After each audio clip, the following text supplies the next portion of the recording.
Presently he heard ambulance noises, wailing from street, plus much bustle, people coming and going. A blanket was put over him up to his armpits, tie removed, collar loosened.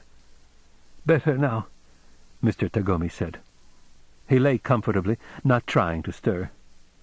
Career over anyhow, he decided. German consul no doubt raise row higher up. Complain about incivility. Right to so complain, perhaps. Anyhow, work done. As far as I can, my part. Rest up to Tokyo and factions in Germany. Struggle beyond me in any case. I thought it was merely plastics, he thought. Important mold salesman. Oracle guessed and gave clue, but... "Remove his shirt," a voice stated. No doubt Building's physician. Highly authoritative tone. Mr. Tagomi smiled. Tone is everything. Could this, Mr. Tagomi wondered, be the answer? Mystery of body organism, its own knowledge, time to quit, or time partially to quit, a purpose which I must acquiesce to. What had the oracle last said to his query in the office as those two lay dying or dead? 61. Inner truth. Pigs and fishes are least intelligent of all, hard to convince. It is I. The book means me. I will never fully understand. That is the nature of such creatures. Or is this inner truth now, this that is happening to me? I will wait. I will see. Which it is. Perhaps it is both.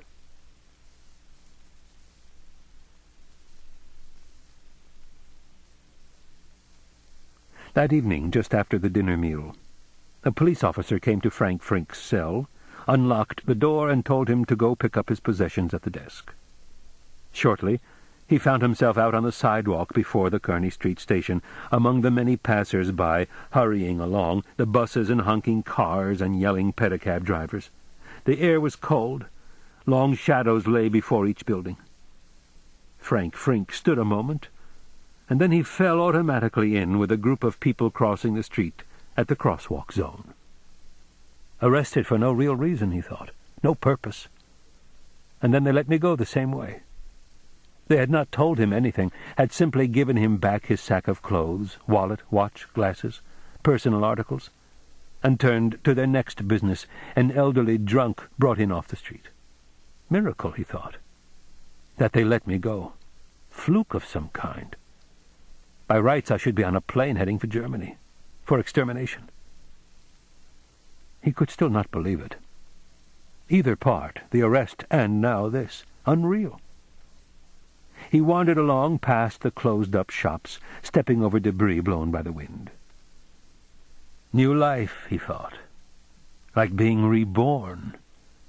Like hell is. Who do I thank? Pray, maybe. Pray to what? I wish I understood, he said to himself as he moved along the busy evening sidewalk by the neon signs, the blaring bar doorways of Grant Avenue. I want to comprehend, I have to. But he knew he never would. Just be glad, he thought, and keep moving. A bit of his mind declared, and then back to Ed.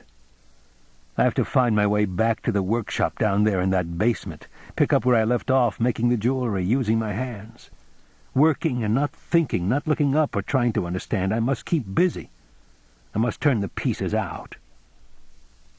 Block by block he hurried through the darkening city, struggling to get back as soon as possible to the fixed, comprehensible place he had been. When he got there, he found Ed McCarthy seated at the bench eating his dinner. 2 sandwiches, a thermos of tea, a banana, several cookies. Frank Frink stood in the doorway, gasping. At last Ed heard him and turned around. "I had the impression you were dead," he said. He chewed, swallowed rhythmically, took another bite. By the bench, Ed had their little electric heater going. Frank went over to it and crouched down, warming his hands. "Good to see you back," Ed said. He banged Frank twice on the back, then returned to a sandwich. He said nothing more. The only sounds were the whir of the heater fan and Ed's chewing. Laying his coat over a chair, Frank collected a handful of half-completed silver segments and carried them to the arbor. He screwed a wool buffing wheel onto the spindle, started up the motor. He dressed the wheel with bobbing compound, put on the mask to protect his eyes, and then, seated on a stool, began removing the fire scale from the segments, one by one.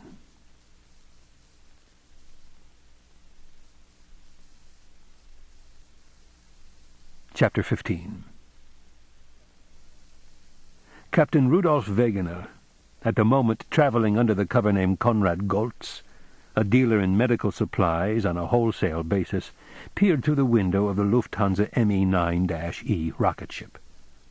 Europe ahead. How quickly, he thought.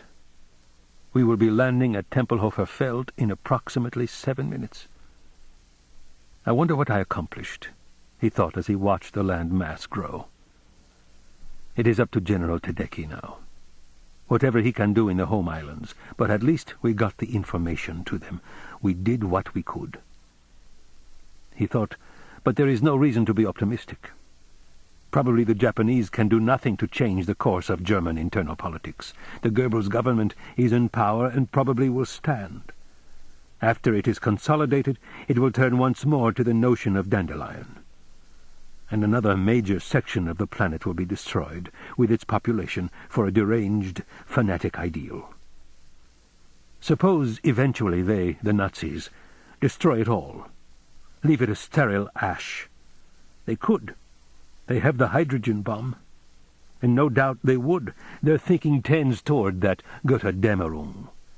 They may well crave it, be actively seeking it, a final Holocaust for everyone. And what will that leave, that third world insanity? Will that put an end to all life of every kind, everywhere? When our planet becomes a dead planet by our own hands? He could not believe that.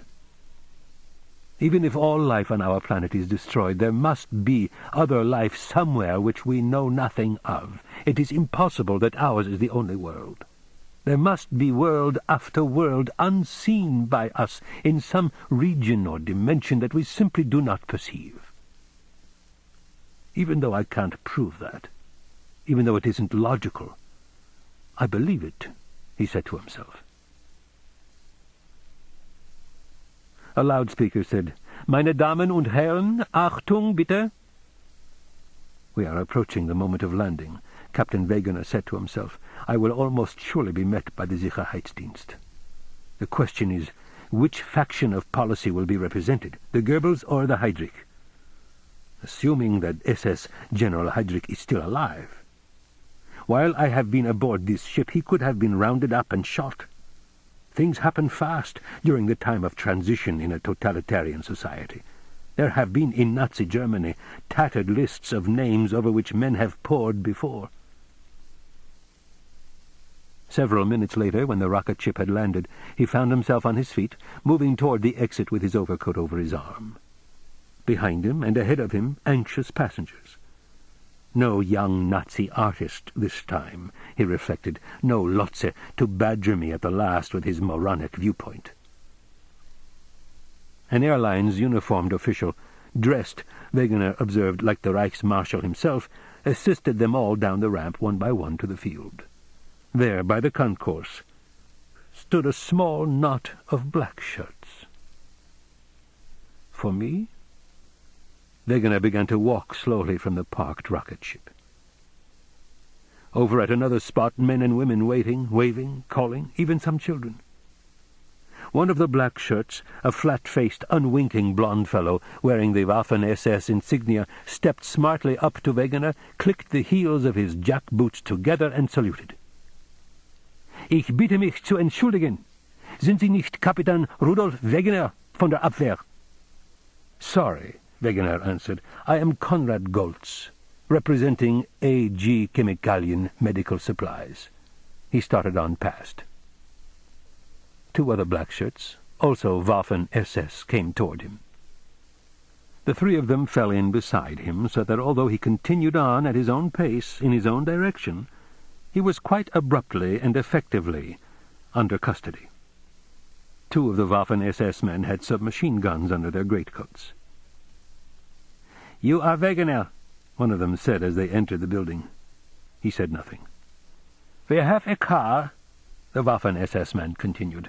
"We are instructed to meet your rocket ship, contact you, and take you immediately to SS General Heydrich, who is with Sepp Dietrich at the OKW of the Leibstandarte Division.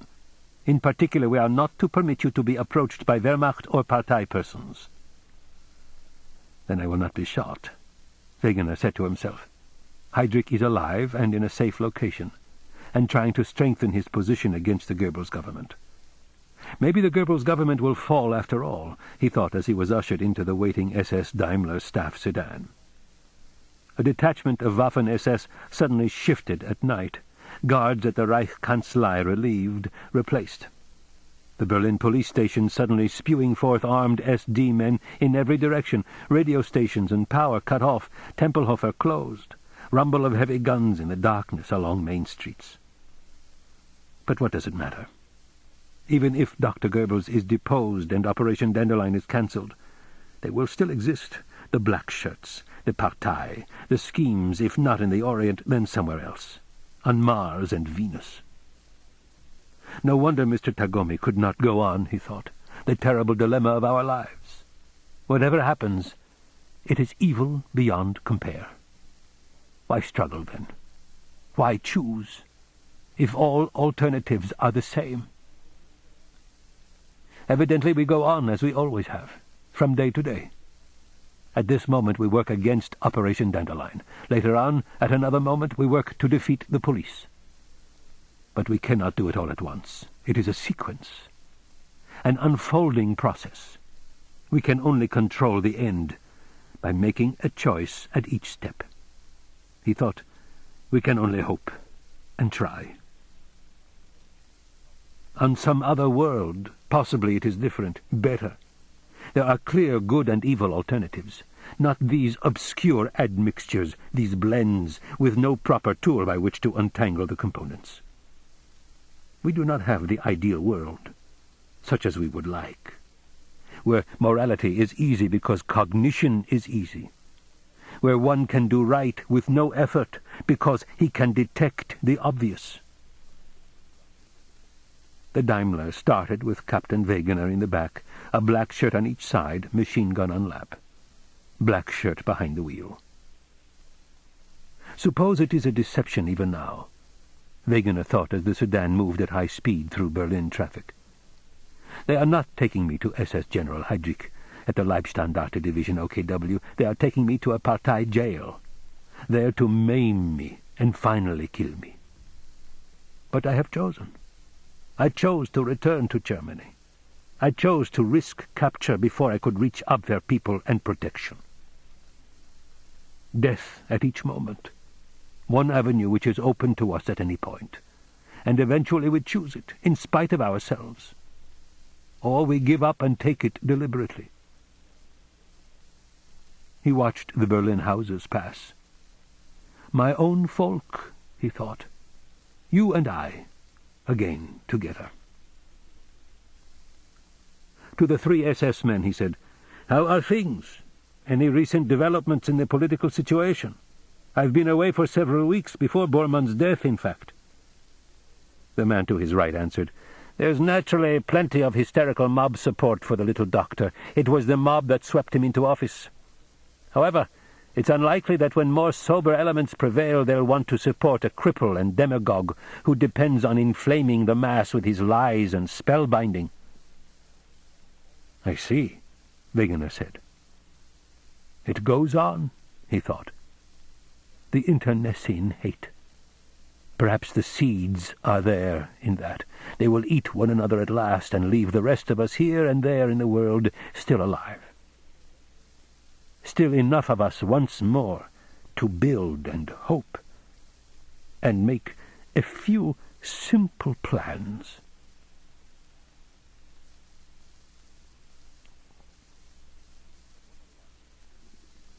At 1 o'clock in the afternoon, Juliana Frink reached Cheyenne, Wyoming. In the downtown business section, across from the enormous old train depot, she stopped at a cigar store and bought 2 afternoon newspapers. Parked at the curb, she searched until she at last found the item. Vacation ends in fatal slashing. Sought for questioning concerning the fatal slashing of her husband in their swank rooms at the President Garner Hotel in Denver, Mrs. Joe Sinadella of Cannon City, according to hotel employees, left immediately after what must have been the tragic climax of a marital quarrel. Razor blades found in the room, ironically supplied as a convenience by the hotel to its guests, apparently were used by Mrs. Sinadella, described as dark, attractive, well-dressed and slender, about 30, to slash the throat of her husband, whose body was found by Theodore Ferris, hotel employee, who had picked up shirts from Sinadella just half an hour earlier and was returning them as instructed, only to come on to the grisly scene. The hotel suite, police said, showed signs of struggle, suggesting that a violent argument had... So he's dead, Juliana thought as she folded up the newspaper. And not only that, they don't have my name right. They don't know who I am or anything about me. Much less anxious now, she drove on until she found a suitable motel. There she made arrangements for a room and carried her possessions in from the car. From now on I don't have to hurry, she said to herself. I can even wait until evening to go to the Abendsons. That way I'll be able to wear my new dress. It wouldn't do to show up during the day with it on. You just don't wear a formal dress like that before dinner. And I can finish reading the book. She made herself comfortable in the motel room, turning on the radio, getting coffee from the motel lunch counter. She propped herself up on the neatly made bed with the new, unread, clean copy of The Grasshopper, which she had bought at the hotel bookshop in Denver. At 6:15 in the evening, she finished the book. I wonder if Joe got to the end of it, she wondered. There's so much more in it than he understood. What is it Abendson wanted to say? Nothing about his make-believe world. Am I the only one who knows? I'll bet I am. Nobody else really understands Grasshopper but me. They just imagine they do. Still a little shaky, she put it away in her suitcase, and then put on her coat and left the motel room to search for a place to eat dinner.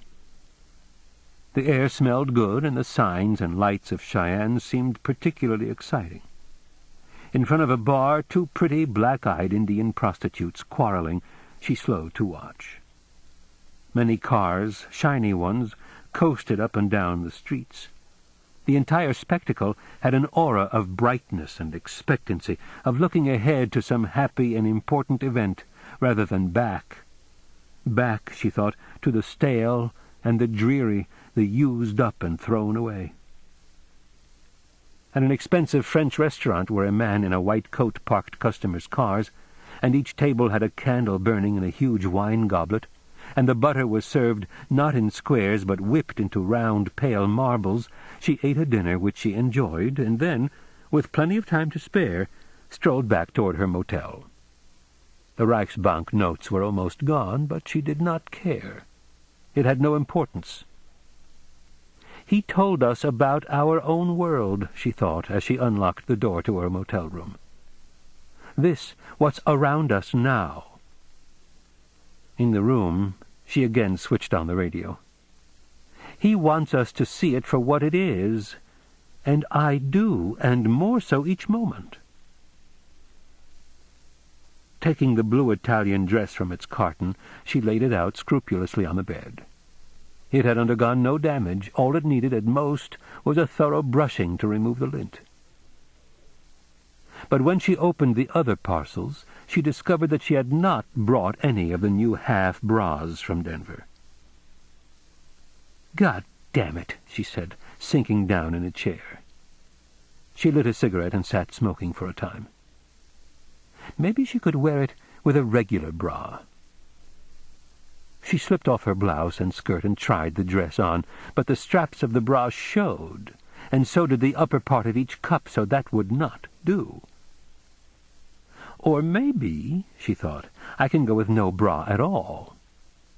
It had been years since she had tried that. It recalled to her the old days in high school when she had had a very small bust.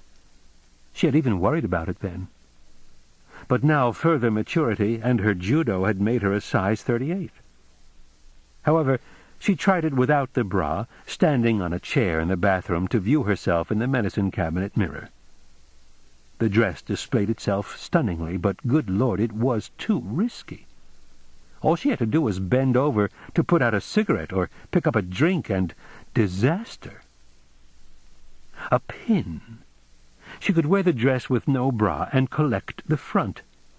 Dumping the contents of her jewelry box onto the bed, she spread out the pins, relics which she had owned for years, given her by Frank or by other men before their marriage, and the new one which Joe had gotten her in Denver. Yes, a small horse-shaped silver pin from Mexico would do. She found the exact spot. So she could wear the dress after all. I'm glad to get anything now, she thought to herself. So much had gone wrong, so little remained anyhow of the wonderful plans. She did an extensive brushing job on her hair so that it crackled and shone, and that left only the need of a choice of shoes and earrings. And then she put on her new coat, got her new handmade leather purse, and set out. Instead of driving the old Studebaker, she had the motel owner phone for a taxi. While she waited in the motel office, she suddenly had the notion to call Frank. Why it had come to her she could not fathom, but there the idea was. Why not, she asked herself. She could reverse the charges. He would be overwhelmed to hear from her, and glad to pay. Standing behind the desk in the office, she held the phone receiver to her ear, listening delightedly to the long-distance operators talk back and forth, trying to make the connection for her. She could hear the San Francisco operator, far off, getting San Francisco information for the number, then many pops and crackles in her ear, and at last the ringing noise itself. As she waited, she watched for the taxi. It should be along any time, she thought. But it won't mind waiting. They expect it. "Your party does not answer," the Cheyenne operator told her at last. "We will put the call through again later, and—" "No," Juliana said, shaking her head. It had been just a whim anyhow. "I won't be here, thank you." She hung up. The motel owner had been standing nearby to see that nothing would be mistakenly charged to him, and walked quickly out of the office onto the cool, dark sidewalk to stand and wait there. From the traffic, a gleaming new cab coasted up to the curb and halted. The door opened, and the driver hopped out to hurry around. A moment later, Juliana was on her way, riding in luxury in the rear of the cab, across Cheyenne to the Abendsons.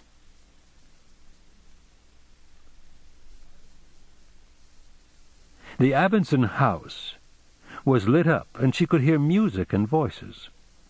It was a single-story stucco house with many shrubs and a good deal of garden made up mostly of climbing roses. As she started up the flagstone path, she thought, "Can I actually be there? Is this the high castle? What about the rumors and stories? The house was ordinary, well-maintained, and the grounds tended. There was even a child's tricycle parked in the long cement driveway. Could it be the wrong Abendson? She had gotten the address from the Cheyenne phone book, but it matched the number she had called the night before from Greeley. She stepped up onto the porch with its wrought-iron railings and pressed the buzzer. Through the half-open door she could make out the living room, a number of persons standing about, Venetian blinds on the windows, a piano, fireplace, bookcases. Nicely furnished, she thought. A party going on? But they were not formally dressed. A boy, tousled, about 13, wearing a T-shirt and jeans, flung the door wide. "Yes?" she said.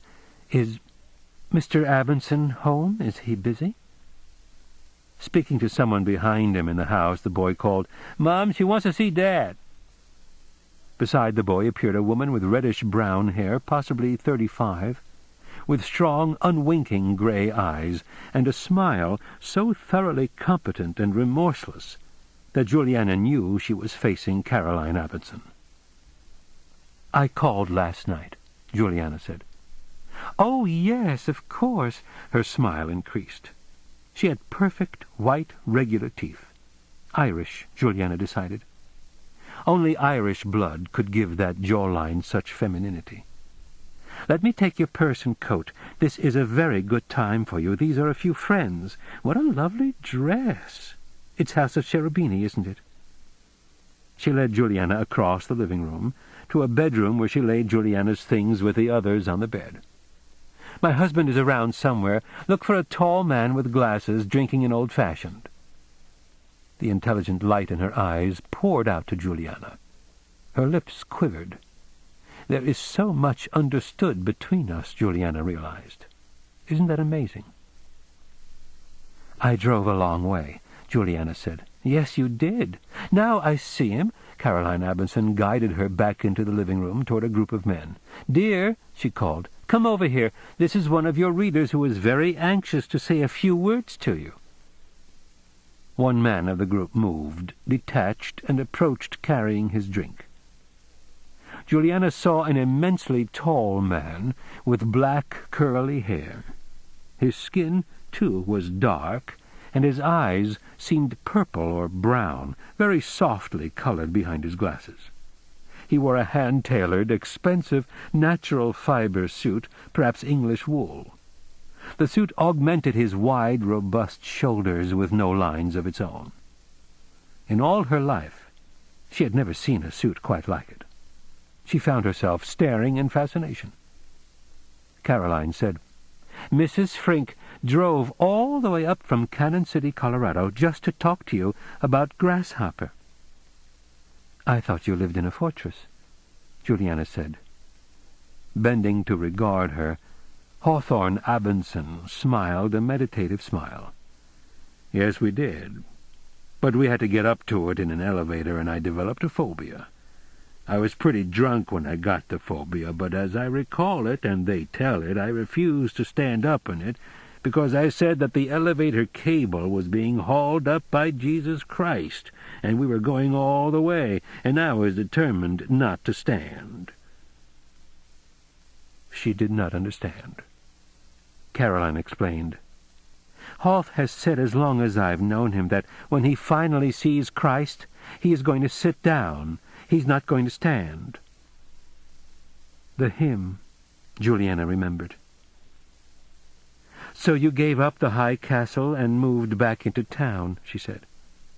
"I'd like to pour you a drink," Hawthorne said. "All right," she said, "but not an old-fashioned." She had already got a glimpse of the sideboard, with several bottles of whiskey on it, hors d'oeuvres, glasses, ice, mixer, cherries, and orange slices. She walked toward it, Abinson accompanying her. "Just I.W. Harper over ice," she said. "I always enjoy that. Do you know the Oracle?" "No," Hawthorne said as he fixed her drink for her. Astounded, she said, "The Book of Changes?" "I don't know," he repeated. He handed her her drink. Caroline Abinson said, "Don't tease her." "I read your book," Juliana said. "In fact, I finished it this evening." "How did you know all that? About the other world you wrote about?" Hawthorne said nothing. He rubbed his knuckle against his upper lip, staring past her and frowning. "Did you use the Oracle?" Juliana said. Hawthorne glanced at her. "I don't want you to kid or joke," Juliana said. "Tell me without making something witty out of it." Chewing his lip, Hawthorne gazed down at the floor. He wrapped his arms about himself, rocked back and forth on his heels. The others in the room nearby had become silent, and Juliana noticed that their manner had changed. They were not happy now because of what she had said. But she did not try to take it back or disguise it. She did not pretend it was too important. And she had come too far and done too much to accept anything less than the truth from him. "That's a hard question to answer," Abinson said finally. "No, it isn't," Juliana said. Now everyone in the room had become silent. They all watched Juliana standing with Caroline and Hawthorne Abinson. "I'm sorry," Abinson said. "I can't answer right away. You'll have to accept that." "Then why did you write the book?" Juliana said. Indicating with his drink glass, Abinson said, "What's that pin on your dress do? Ward off dangerous anima spirits of the immutable world, or does it just hold everything together?" "Why do you change the subject?" Juliana said, "evading what I asked you and making a pointless remark like that. It's childish." Hawthorne Abinson said, "Everyone has technical secrets. You have yours, I have mine. You should read my book and accept it on face value, just as I accept what I see." Again he pointed at her with his glass. "Without inquiring if it's genuine underneath, there, or done with wires and staves and foam rubber padding. Isn't that part of trusting in the nature of people and what you see in general?" He seemed, she thought, irritable and flustered now, no longer polite, no longer a host. And Caroline, she noticed out of the corner of her eye, had an expression of tense exasperation. Her lips were pressed together, and she had stopped smiling entirely. "In your book," Juliana said, "you showed that there's a way out. Isn't that what you meant?" "Out?" he echoed ironically. Juliana said, "You've done a lot for me. Now I can see there's nothing to be afraid of, nothing to want or hate or avoid here or run from or pursue." He faced her, jiggling his glass, studying her. "There's a great deal in this world worth the candle, in my opinion." "I understand what's going on in your mind," Juliana said. To her it was the old and familiar expression on a man's face, but it did not upset her to see it here. She no longer felt as she once had. "The Gestapo file said you're attracted to women like me." Abinson, with only the slightest change of expression, said, "There hasn't been a Gestapo since 1947. "The SD, then, or whatever it is." "Would you explain?" Caroline said in a brisk voice. "I want to," Juliana said. "I drove up to Denver with one of them. They're going to show up here eventually. You should go someplace they can't find you, instead of holding open house here like this, letting anyone walk in the way I did. The next one who rides up here, there won't be anyone like me to put a stop to him." "You say the next one," Abinson said after a pause. "What became of the one you rode up to Denver with? Why won't he show up here?" She said, "I cut his throat." "That's quite something," Hawthorne said, "to have a girl tell you that, a girl you never saw before in your life." "Don't you believe me?" He nodded. "Sure." He smiled at her in a shy, gentle, forlorn way. Apparently it did not even occur to him not to believe her. "Thanks," he said. "Please hide from them," she said. "Well," he said, "we did try that, as you know. As you read on the cover of the book, about all the weapons and charged wire, and we had it written so it would seem we're still taking great precautions." His voice had a weary, dry tone. "You could at least carry a weapon," his wife said. "I know someday someone you invite in and converse with will shoot you down, some Nazi expert paying you back, and you'll be philosophizing just this way. I foresee it." "They can get you," Hawthorne said, "if they want to. Charged wire and high castle or not." "You're so fatalistic," Juliana thought. "Resigned to your own destruction. Do you know that, too, the way you knew the world in your book?" Juliana said, "The Oracle wrote your book, didn't it?" Hawthorne said, "Do you want the truth?" "I want it, and I'm entitled to it," she answered, "for what I've done. Isn't that so? You know it's so." "The Oracle," Abinson said, was sound asleep all through the writing of the book, sound asleep in the corner of the office. His eyes showed no merriment. Instead, his face seemed longer, more somber than ever. "Tell her," Caroline said. "She's right. She's entitled to know for what she did on your behalf." To Juliana she said, "I'll tell you then, Mrs. Frank. One by one Hoth made the choices, thousands of them, by means of the lines. Historic period, subject, characters, plot. It took years. Hoth even asked the oracle what sort of success it would be. It told him that it would be a very great success, the first real one of his career, so you were right. You must use the oracle quite a lot yourself to have known."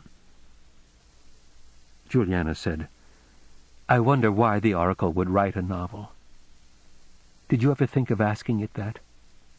And why one about the Germans and the Japanese losing the war? Why that particular story and no other one? What is there it can't tell us directly like it always has before? This must be different, don't you think?" Neither Hawthorne nor Caroline said anything. "It and I," Hawthorne said at last, "long ago arrived at an agreement regarding royalties. If I ask it why it wrote Grasshopper, I'll wind up turning my share over to it. The question implies I did nothing but the typing, and that's neither true nor decent." "I'll ask it," Caroline said, "if you won't." "It's not your question to ask," Hawthorne said. "Let her ask." To Juliana he said, "You have an unnatural mind. Are you aware of that?" Juliana said, "Where's your copy? Mine's in my car back at the motel. I'll get it if you won't let me use yours."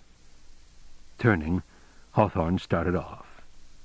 She and Caroline followed through the room of people toward a closed door. At the door he left them. When he re-emerged, they all saw the black-backed twin volumes. "I don't use the yarrow stalks," he said to Juliana. "I can't get the hang of them. I keep dropping them." Juliana seated herself at a coffee table in the corner. "I have to have paper to write on and a pencil." One of the guests brought her paper and pencil. The people in the room moved in to form a ring around her and the Abendsons, listening and watching. "You may say the question aloud," Hawthorne said. "We have no secrets here." Juliana said, "Oracle, why did you write 'The Grasshopper Lies Heavy'? What are we supposed to learn?" "You have a disconcertingly superstitious way of phrasing your question," Hawthorne said. But he had squatted down to witness the coin-throwing. "Go ahead," he said. He handed her 3 Chinese brass coins with holes in the center. "I generally use these." She began throwing the coins. She felt calm and very much herself. Hawthorne wrote down her lines for her. When she had thrown the coins 6 times, he gazed down and said, "Sun at the top, Twee at the bottom, empty in the center." "Do you know what hexagram that is?" she said, "without using the chart?" "Yes," Hawthorne said. "It's Zhongfu," Juliana said. "Inner truth. I know without using the chart, too, and I know what it means." Raising his head, Hawthorne scrutinized her. He had now an almost savage expression. "It means, does it, that my book is true?" "Yes," she said. With anger, he said, "Germany and Japan lost the war." "Yes." Hawthorne then closed the 2 volumes and rose to his feet. He said nothing. "Even you don't face it," Juliana said. For a time he considered. His gaze had become empty, Juliana saw. Turned inward, she realized. Preoccupied by himself. And then his eyes became clear again. He grunted, started. "I'm not sure of anything," he said. "Believe," Juliana said. He shook his head no. can't you?" she said. "Are you sure?" Hawthorne Abinson said, "Do you want me to autograph a copy of The Grasshopper for you?" She too rose to her feet. "I think I'll go," she said. "Thank you very much. I'm sorry if I disrupted your evening. It was kind of you to let me in." Going past him and Caroline, she made her way through the ring of people from the living room and into the bedroom where her coat and purse were. As she was putting her coat on, Hawthorne appeared behind her. "Do you know what you are?" He turned to Caroline, who stood beside him. "This girl is a demon. A little chthonic spirit that—" He lifted his hand and rubbed his eyebrow, partially dislodging his glasses in doing so. "That roams tirelessly over the face of the earth." He restored his glasses in place. "She's doing what's instinctive to her, simply expressing her being. She didn't mean to show up here and do harm. It simply happened to her, just as the weather happens to us. I'm glad she came. I'm not sorry to find this out, this revelation she's had through the book. She didn't know what she was going to do here or find out. I think we're all of us lucky. So let's not be angry about it, okay?" Caroline said, "She's terribly, terribly disruptive." "So is reality," Hawthorne said. He held out his hand to Juliana. "Thank you for what you did in Denver," he said. She shook hands with him. "Good night," she said. "Do as your wife says. Carry a hand weapon, at least." "No," he said. "I decided that a long time ago. I'm not going to let it bother me. I can lean on the Oracle now and then if I do get edgy, late at night in particular. It's not bad in such a situation." He smiled a little. "Actually, the only thing that bothers me anymore is knowing that all these bums standing around here listening and taking in everything are drinking up all the liquor in the house while we're talking." Turning, he strode away, back to the sideboard to find fresh ice for his drink. "Where are you going now that you've finished here?" Caroline said. "I don't know." The problem did not bother her. "I must be a little like him," she thought. "I won't let certain things worry me, no matter how important they are. Maybe I'll go back to my husband, Frank. I tried to phone him tonight. I might try again. I'll see how I feel later on." "Despite what you did for us, or what you say you did—" "You wish I had never come into this house," Juliana said. "If you saved Hawthorne's life, it's dreadful of me, but I'm so upset I can't take it all in, what you've said and Hawthorne has said." "How strange," Juliana said. "I never would have thought the truth would make you angry." Truth, she thought, as terrible as death, but harder to find. I'm lucky. I thought you'd be as pleased and excited as I am. It's a misunderstanding, isn't it?" She smiled, and after a pause Mrs. Abinson managed to smile back. "Well, good night anyhow." A moment later Juliana was retracing her steps back down the flagstone path, into the patches of light from the living room, and then into the shadows beyond the lawn of the house, onto the black sidewalk.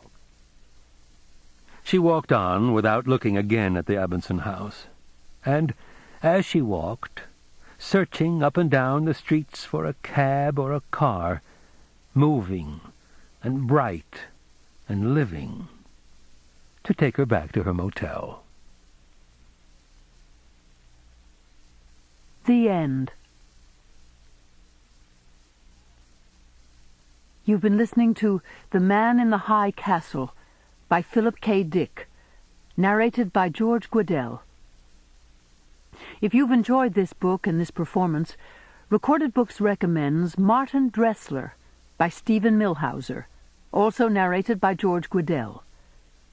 You'll find a wide selection of titles, including bestsellers, mysteries, classics, histories, and more in the Recorded Books catalog. So to order another recorded book, or for a copy of our latest listing, call us toll-free nationwide at 888-638-1304.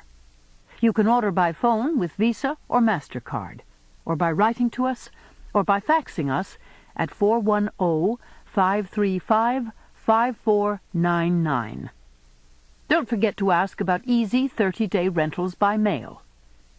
And thank you for being a Recorded Books reader.